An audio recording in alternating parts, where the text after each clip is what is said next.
Tak ešte raz ahojte, moje meno je, ako už bolo povedané, Jozef Vyvodík. Poviem vám niečo málo ohľadom Composables, jak si ich poskladať tak, aby nás nejakým zázračným spôsobom ako nezradili. A aktuálne pracujem v Alze, aj keď naľavo je e-mail, tak ako je to také, že som tam pred chvíľku skončil, tak ako už to bolo na začiatku povedané, tak nechcem z toho confusenutý, že tam je aj. No niečo málo k úvodu, chcem povedať niečo ohľadom Compose, jeho hlavných fáz, potom troška o optimalizácii, ako napísať tie Composables, niečo ohľadom donut housekeepingu, pár trikov ohľadom toho, jak sa vyhnúť tým zbytočným rekompozíciám a potom chcem zhrnúť, že na čo nám to vlastne celé bolo, toto celé trápenie, čo sa tu pokúsim ukázať. No úvod do Compose, no budem to volať Compose, pretože myslím si, že každý z nás to už pozná, len skrz to, že Compose, čo volá, kedy bol len pre Android, čo spravil Google, tak dneska to už je aj Compose multiplatform, ktorý odkedy je vlastne stable, tak už to ako, myslím si, že je veľký hráč na ihrisku, takže preto to budem volať už len Compose a budem pod tým mysleť v podstate obidve. A veľa ľudí hovorí, čo používal Compose, že no však ale Compose je jednoduchý, no mám hneď v hlave, tak no, tá optimalizácia už tak nie je, hlavne keď tam niekedy sa nám dajú veci, ktoré vlastne aj nechceme a potom nám to celé posekáva a dojde k nám tester, že no táto obrazovka mi troška seká a už nevieme zrazu čo s tým, tak poďme sa pozrieť, jak sa tomu celému vyvarovať a jak to písať tak, aby nás to do budúcna aspoň nezradilo. Ale skôr poviem niečo k tým hlavným kompozovým fázam, aby sme pochopili optimalizáciu, tak musíme aspoň o tom kompoze troška vedieť. Tak ako taká kompozícia nám vzniká z troch hlavných bodov, čože kompozícia, potom je rozloženie alebo layoutovanie a máme tam vykreslenie, čiže taký drawing.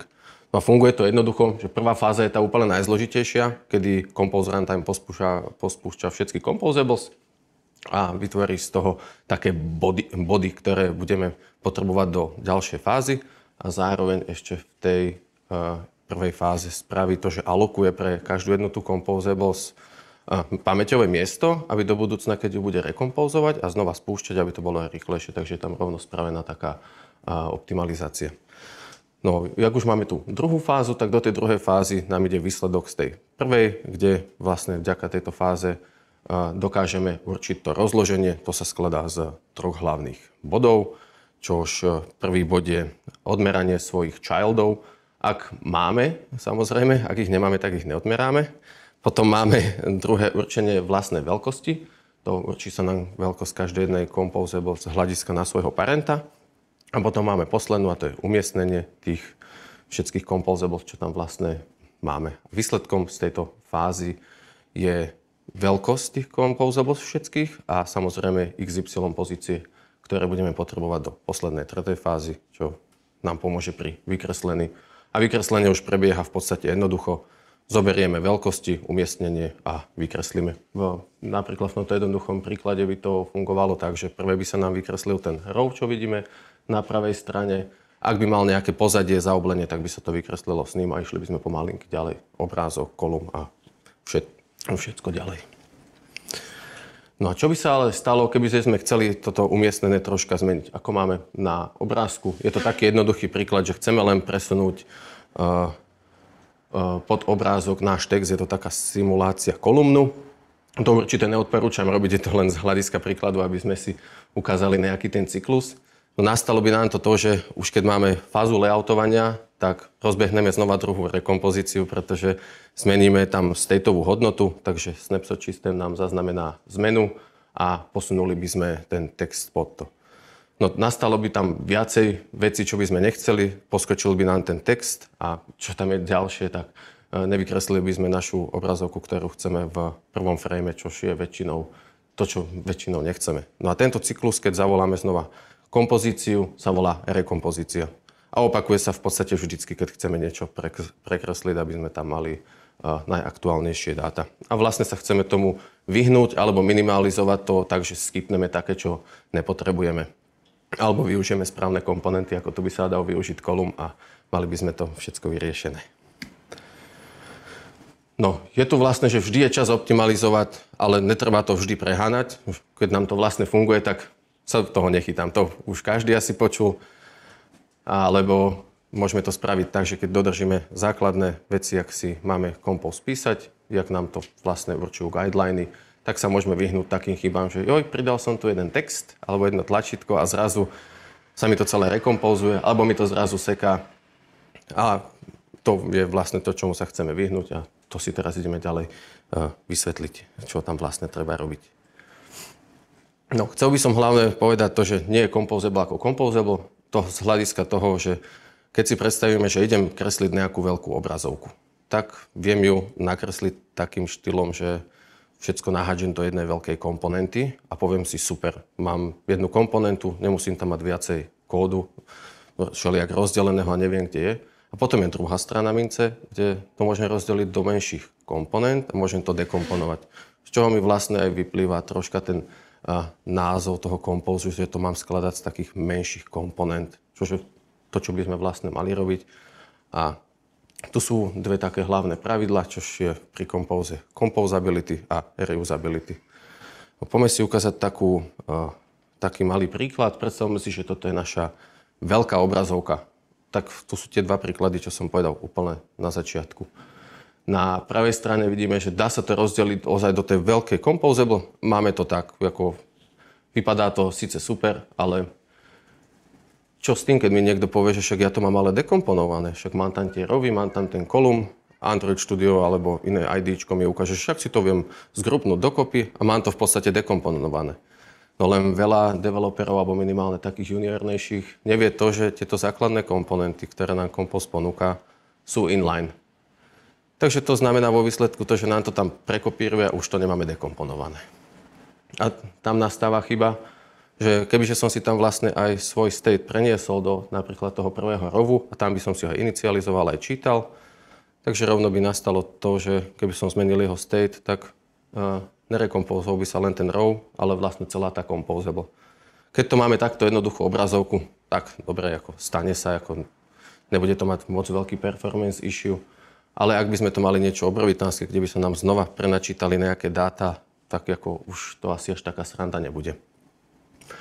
No a zase na druhej strane vidíme dekomponované, to je to, jak sa to odporúča vlastne robiť, pretože mám to dekomponované a prinesie nám to viacej úžitku vlastne, ako by sme čakali, pretože o mnoho lepšie sa nám na to napíše preview napríklad. Alebo keď robíme nejaké UI testy, tak to taktiež na menšie prvky sa to robí lepšie, máme ich lepšie odtestované, vyskúšané. A ešte zároveň to mám aj reusability, takže viem ten istý komponent, nejaký malinký, použiť niekde ďalej v aplikácii.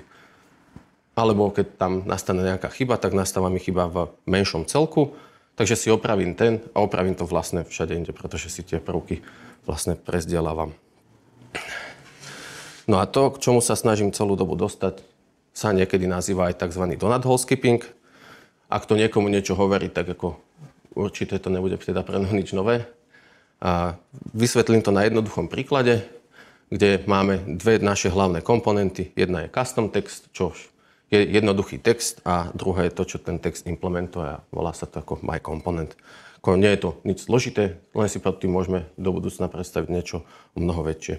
A aby som nezabudol, máme tam nejaké počítadlo, čo máme hlavne na to, aby sme si vyvolali tú rekompozíciu a zmenu toho stateu, nech nám to tam nastáva.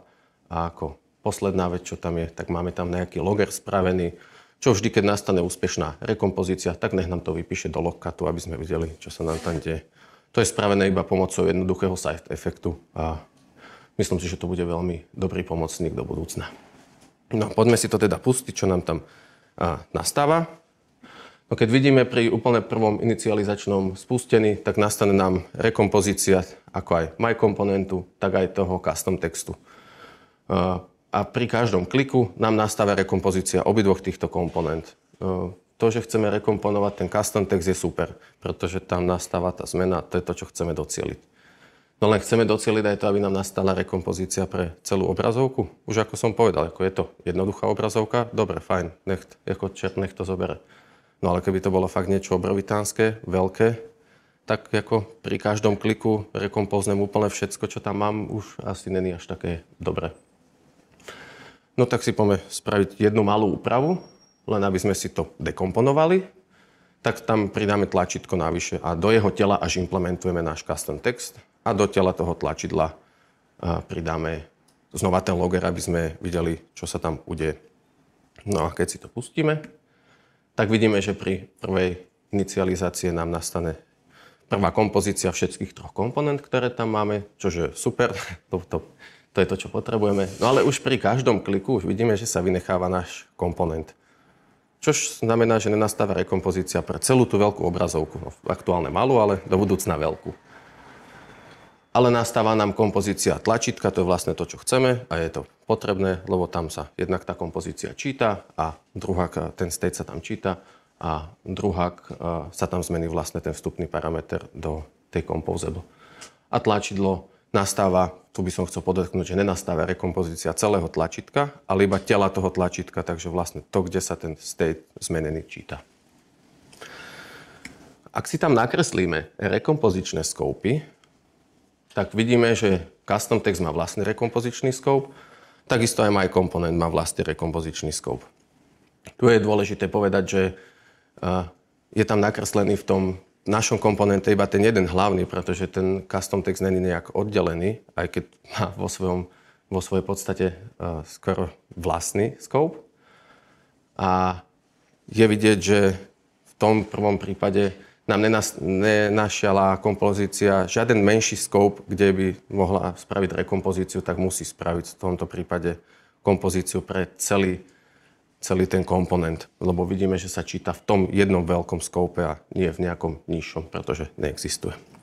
A keď si nakreslíme scope pre druhú komponentu, tak už vidíme, že tam už sú dva rekompozičné scopy, pretože už tam je pridané to telo toho tlačítka ako ďalší rekompozičný scope.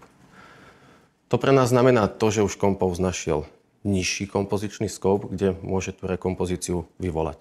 Tak preto nastala aj rekompozícia v tom našom prípade len v tele toho tlačítka, lebo tam sa ten zmenený state z toho počítadla vlastne čítal.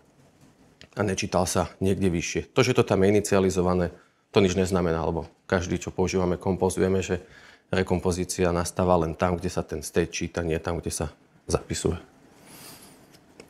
No, prečo sa to vlastne teda volá donut hole skipping? No, predstavme si, že všetky naše komponenty sú ako donaty. Jeden veľký donut je naša veľká komponenta a jeho vnútro, ten hole, tá dierka, je jeho scope. A už keď si to takto viem predstaviť, tak si to poďme takto pekne ukázať. V mojom prvom komponente, to je naša hlavná composable, v jeho scope bol implementovaný button, naše tlačítko. A znova v jeho scope bol implementovaný custom text, ktorý mal znova vlastný scope. To sme videli aj na tej malej ukážke.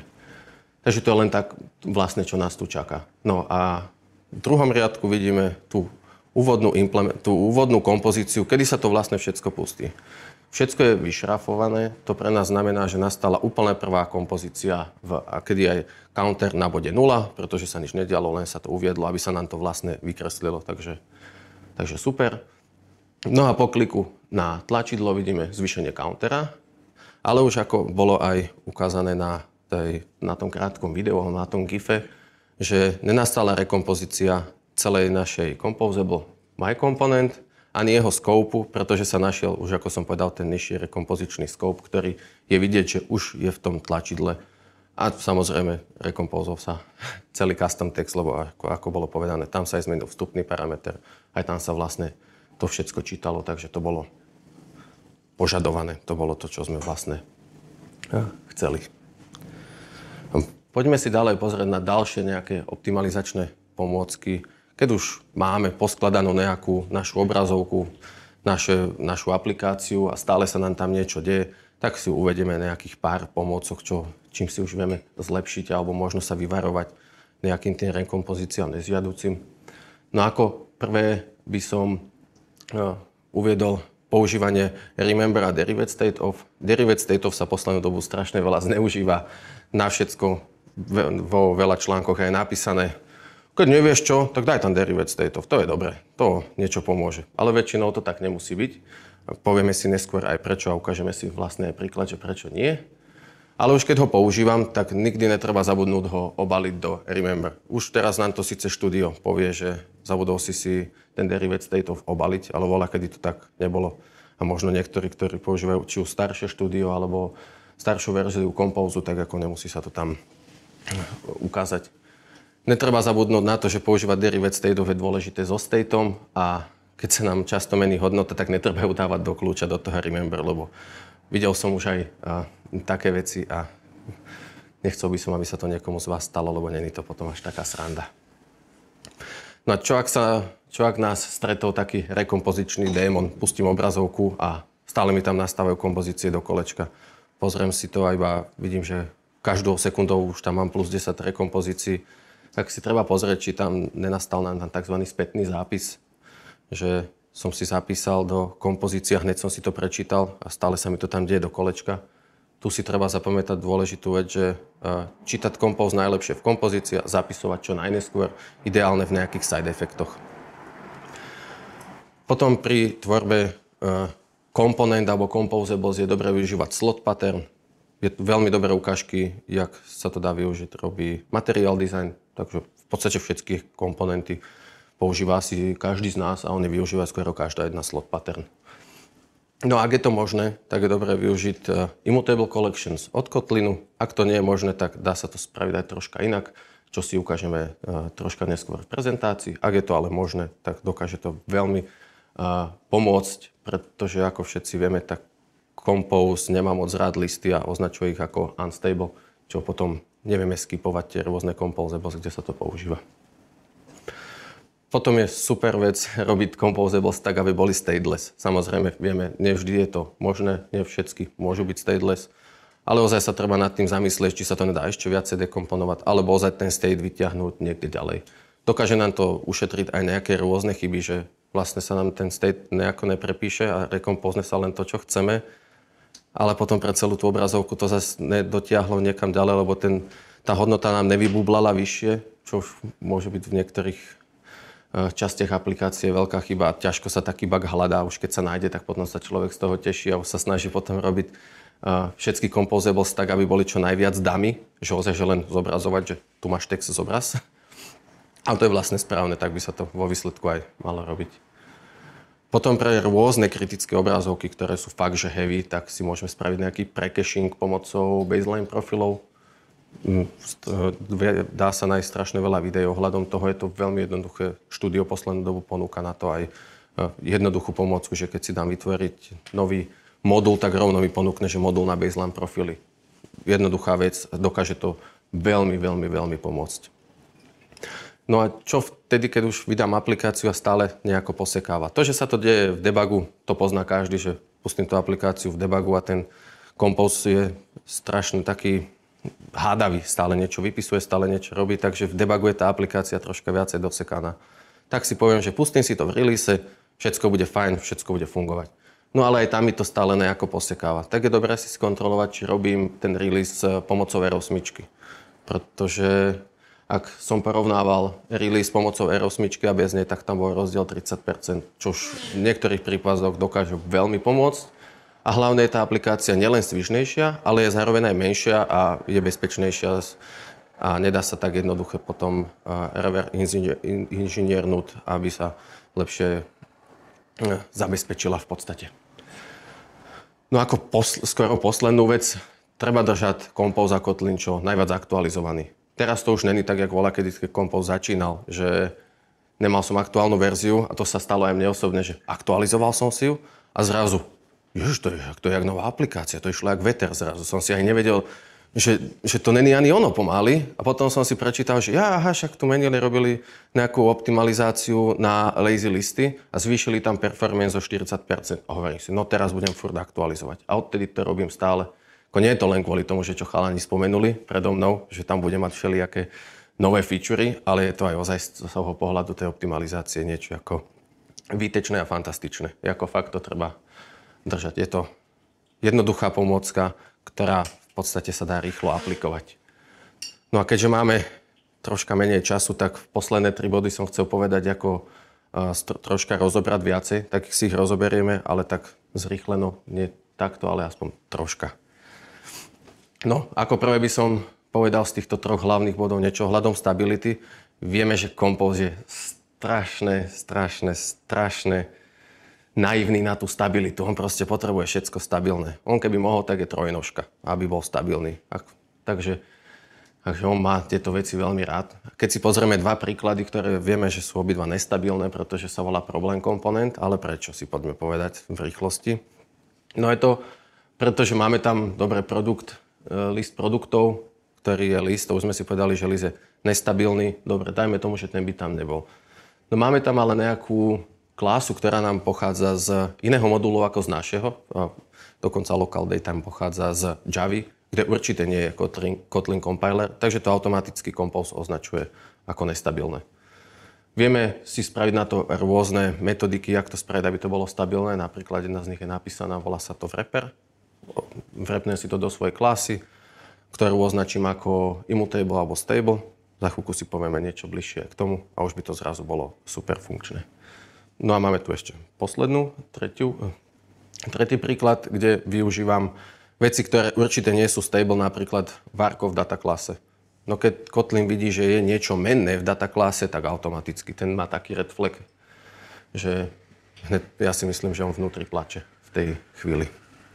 No a poďme si naľavo, čo sú 3 spomenuté body, poďme si ich troška vysvetliť, čo je to vlastne tá anotácia stable a immutable, jak využiť ten wrapper spomínaný. Alebo keď sa nám to všetko nechce robiť, tak si to môžeme zjednodušiť pomocou stability config file, čo je ideálne riešenie na všetky v podstate takéto boliestky. No už vidíme, že úplne naľavo hore máme už stable. Stable to máme z 3 dôvodov. Jeden z tých najjednoduchších, jak som povedal, že nemáme tam už to počítadlo ako varko, už to je ako jednoduchá hodnota, nemenná, iba ako variable. Takže tým pádom je to stabilné. Máme tam ten list, ktorý bol predtým nestabilný, ale vďaka našej stable anotácii už je stabilný, pretože tá celá data klasa už je stabilná a takisto ten local date tam je tiež stabilný. A vďaka tej anotácii stable. Už keď som mu veľakrát spomenul, tak si poďme povedať, čo vlastne tá anotácia je. No to je len jednoduchý prísľub Compose, že toto, čo som ti oanotoval, táto data klasa, je teraz stabilná. Takže to je iba môj prísľub jemu. Ak by som ja tam niečo zmenil, tak ja to musím povedať Compose, že teraz som v tejto klase niečo zmenil, tak ty vyvolaj rekompozíciu, inak mi ho nevyvolá. Takže dajme si taký jednoduchý príklad, jak tam mám ten list tých produktov. Zmenil by som si to na mutable list, pozadí by som si ho zmenil, pridal by som tam, odobral hodnotu alebo hocičo, možno aj komplet vyklíroval ten list, nenastala by mi rekompozícia. No tak ja som Compose povedal, že to bude stabilné, nebude sa to meniť, tak super. Je to moja chyba, takže to je tak, jak to má byť. No a napravo hore máme immutable anotáciu, tak rovno poviem, čo to je. To je ešte silnejší prísľub Compose, že toto sa fakt nebude meniť. Ani žiadna property, ani nič. A nebude sa zároveň ani meniť skoro nikdy jeho inštancia. Väčšinou sa to používa na také, kde sa tá inštancia meniť nebude, alebo sa zahodí v podstate celé to, kde sa tá inštancia používa. A využíva sa to väčšinou takto na také wrapper, ako to je tu. Takže úplne immutable product máme aktuálne ako wrapper nad našim listom, kde už vidíme v použitie v data klase stable. Toto celé by bolo pre nás stable. Zároveň aj keby ten immutable product vstupoval ako celý objekt do composable, tak celá composable by bola stable a bola by zároveň aj skippable. To je vlastne to, čo chceme docieliť. No ale keď sa nám to celé takto nechce robiť, že všade, kde používam local data a ešte k tomu aj iné veci by som musel anotovať a toľko anotácií a tuto zabudnem, no tak od toho nám tu máme vlastne stability config file. Tam si nadefinujem, čo chcem, aby bolo pre mňa v podstate v pozadí anotované ako stabilné, kde vidíme príklad rovno pre náš local data, len tam java.time.localData. Ale to neplatí len pre takúto jednoduchú dataklasu, ale aj pre naše moduly, ktoré nemajú implementovaný Compose Runtime, taký data modul. Na čo by som tam mal Compose Runtime v data module, ktorý len príjme niečo z backendu, keď mám viac modulovú architektúru, tak sa to stáva. Tak aj tu si tam viem hodiť a zároveň na jeho submoduly. Máme tam príklad, ako to spraviť. A už keď mám tento file hotový, tak len si ho hodím do Gradlu, pustím a zrazu aplikácia beží jak nová. Poďme sa pozrieť na ďalší z 3 príkladov. Je to využívanie key a content type parametrov v dynamických listoch, väčšinou v lazy listoch, v lazy rowoch a takýchto. Čo nám to docielime si tým plynulejšie skorelovanie, o mnoho efektívny caching. Dá sa povedať, že si ho zvýšime o 100% a zbavíme sa zbytočných rekompozícií. Začal by som tým key parametrom. To ja vlastne musím na začiatku povedať dôležitú vec, že ten key parameter musí byť kľúč, ktorý je nemenný pre ten jeden prvok, čo tam je. Musí byť vždycky v podstate jedinečný. Lebo ak by som tam použil dva rovnaké kľúče, tak rovno Compose mi vyhodí, že hopa, tu sa niečo ako nastalo, to, čo sa vlastne nastať nemá nikdy. Používať kľúč je ideálne vždy. Či mám 5 prvkov, 10 prvkov, ale už ak mám viac ako 10 prvkov, je to podľa mňa povinnosť používať. Pretože Compose tým teraz poviem, že toto sú moje kľúče, ktoré používam a ja keď jeden pridám, tak on vie, že som pridal iba ten jeden navyše a zvyšné môže on skipnúť. Nemusí ich rekompozovať alebo celý list, lebo keď mu to ja nedám, tak on väčšinou nevie, že čo sa zmenilo. A hlavne vtedy, keď zoberiem niečo na inej pozícii ako prvej alebo poslednej. Keď to zoberiem, dajme v strede listu, tak on zvyšok môže skipnúť. A vie, čo sa tam udialo, takže je to o mnoho efektívnejšie. No a čo v tom prípade, keď nemám len jednoduchý list objektov, ktoré sú rovnaké. Jak mám tu použité parametre, že platený a zadarmo produkt. No tak vtedy je dôležité použiť ešte content type, kedy ja vlastne určím tomu Compose, že takýto typ sa tam ešte nachádza. Bo inak, keď mu to ja nepoviem, on to nemá ako vedieť. To treba to brať tak, že on nevie. On to berie ako produkt, ale neviem aký. Takže kebyže som ja vymenil jeden za druhý, že zrazu sa mi zmení niečo na určitej pozícii, čo už nám pomôže kľúč, ale vymením platený produkt za neplatený, tak on by nevedel, ktorý to je, tak by pre istotu rekompozol všetko. Lebo on je v strachu, že volá čo nezmení, tak radšej zmení komplet všetko, aby ste tam mali najnovšie dáta. Čože je super, lebo máte tam správnu informáciu, ale už je používateľ nešťastný, lebo mu to troška posekalo. Pridám content type, už viem, že som to zmenil takýto typ a mám vybavené. Jednoduchá, rýchla pomôcka. Určite odporúčam si pozrieť svoje listy. No a ako poslednú vec máme využívanie lambda parametrov, ktoré sú v modifieroch, pretože skoro každý jeden taký potrebný modifikátor alebo modifier má aj svoju lambda ako mutáciu. Na čo to je vlastne dobré? Keď len switchnem, že otočím obrázok o 90 stupňov raz na začiatku, tak je to fajn. Ale čo keď ho chcem animovať? No tak budem ho čítať priamo v tej mojej hlavnej kompozícii. A jak sme si povedali, tak to nie je moc dobre, lebo každým jedným tykom tej animácie budem musieť vyvolať rekompozíciu. Takže vždy, ak sa mi to bude otáčať, tak sa to bude v podstate otáčať tak a bude mi to vyvolávať rekompozície, čo už nie je úplne správne. Pretože vieme využiť lambda parametre, ktoré napríklad pre tú rotáciu by bolo využite na layoutovacej fáze. Takže rovno skočíme na layoutovú fázu, ktorá nám zjednoduší to, že nemusím púšťať tú najzložitejšiu a rovno budem to robiť na tej, čo to vzniká. Takisto aj keď budem meniť napríklad niečo ohľadom farby alebo alfy, tak znova robiť to na fáze, ktorej to príslucha, takže na tej fáze vykresľovania. No, poďme si k tomu ukázať nejaký príklad. Naľavo vidíme príklad, ktorý by sa určite nemá robiť a napravo je využitie už tých lambda modifikátorov.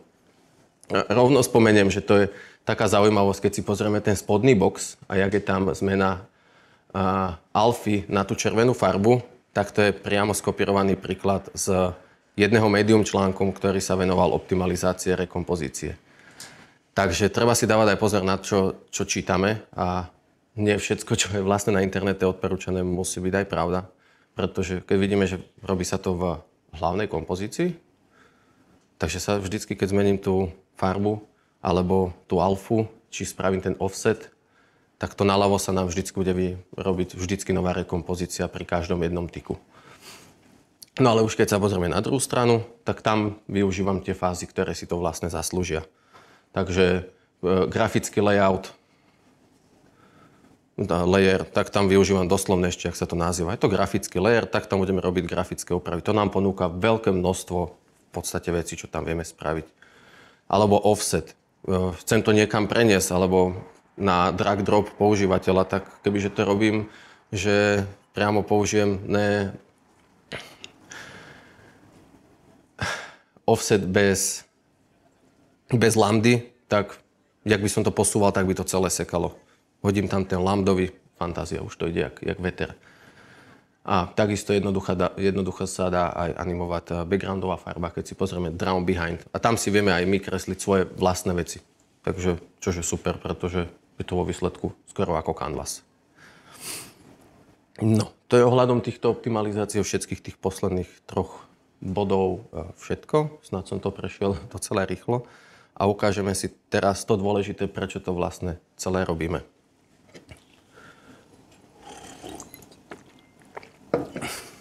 No, každý nám hovorí, ako som vám aj ja teraz povedal, treba sa vyhnúť rekompozícii.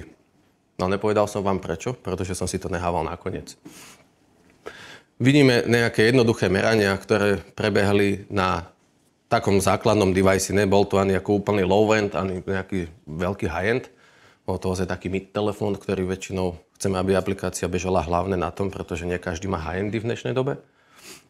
No a vidíme, že fáza kompozície, to samotná fáza kompozície trvala približne 1,06 milisekundy. A poviem si, čo to je 1,06 milisekundy? No len zoberme si, že 1,6 milisekundy je síce veľmi málo, no ale keď chceme, aby naša aplikácia bežala aspoň na 120 frameoch za sekundu, takže aby to bolo plynulé, pretože už v dnešnej dobe 120 frameov na telefónoch je, dá sa povedať, nebudeme si klamať, na čínskych zariadeniach bez problémov a to nestojí ani kopu peňazí, takže chceme mieriť skôr už na viacej frameov za sekundu, tak máme len 8,33 milisekundy na vykreslenie toho jedného frameu. A to spravím si 8 rekompozícií počas jedného frameu a hotovo. A to sa bavíme len o prvej fáze, ešte sme tam nespočítali ďalšie 2 fázy, ktoré sú tu rozdelené ešte do fázy merania a do fázy uloženia, ako placementu. A ešte aj poslednú fázu vykreslenia. Je to hlavne preto, aby tam bolo vidieť, že vlastne keď sa všetky tie fázy spočítajú, tak sú stále ešte menšie ako tá samotná fáza kompozície. No ako som povedal, že sa veľa zneužíva derivate state of, tak tu je priamo dôkaz prečo, že je jeden z nich najpomalší, keď vo výsledku budem z neho čítať. Vytvorím si ho zbytočné, ešte k tomu mi nepomôže a ešte k tomu mi to veľmi spomalí. Áno, je to 0,1 milisekundy, ale mám ich tam 5, 6, zrazu mi zostáva pár milisekúnd posledných na vykreslenie toho, aby som dodržal 120 frameov. No a je zle. Takže keď používam derivate state of, tu platí veľmi dôležité pravidlo. To je také, obalím to do derivate state of, skúsim aplikáciu. Keď necítim signifikantný rozdiel, tak mi to určite nepomohlo. Ešte mi to priam zhoršilo. Radšej to ozaj obalím do toho stateu, jak tam vidíme. Alebo mám jednoduchú hodnotu a obalím si ju do remember. Na čo? Keď viem ju rýchlo prečítať, keď sa pozrieme 1 nanosekunda oproti tým ostatným číslam, čo sú tam, tak ako je to nič. Takže nemal by som sa moc toho, že skúšať a optimalizovať si to pomalinky. Netreba sa toho báť. Fakt, ako optimalizácia je super a ako vidíme, treba ju niekedy. No, prichádzame ku krátkemu zhrnutiu. Uviedli sme si zo začiatku, čo to je vlastne Compose, ako nám vzniká, aké má cykly a ako vlastne funguje taká rekompozícia. Povedali sme si jej základné pravidlá, jak skladať composables a ukázali sme si, snad aj vysvetlili, že nie je composable ako composable, kde sme si uviedli donut hole skipping, veľmi dôležitá vec. Povedali sme si pár praktických typov a trikov a na konci sme sa pozreli na zaujímavý graf a prečo sa to vlastne celé oplatí robiť. Mám tu pár zdrojov, ktoré som pri vytvorení prezentácií používal. Sú to primárne veci od Google, ich dokumentácia v podstate a ten performance testing bol z Droidcomu z 2023, takže to je ten posledný link. Určite odporúčam každému pozrieť, koho to vlastne zaujíma. Tam je celý tento opisový človek, ktorý to meral a to fakt ako stálo za to. Pozrel som si to niekoľkokrát a myslím si, že si to budem musieť aj tak pozrieť znova, pretože tam sa vždycky niečo nájde. No a ja vám ďakujem pekne za pozornosť.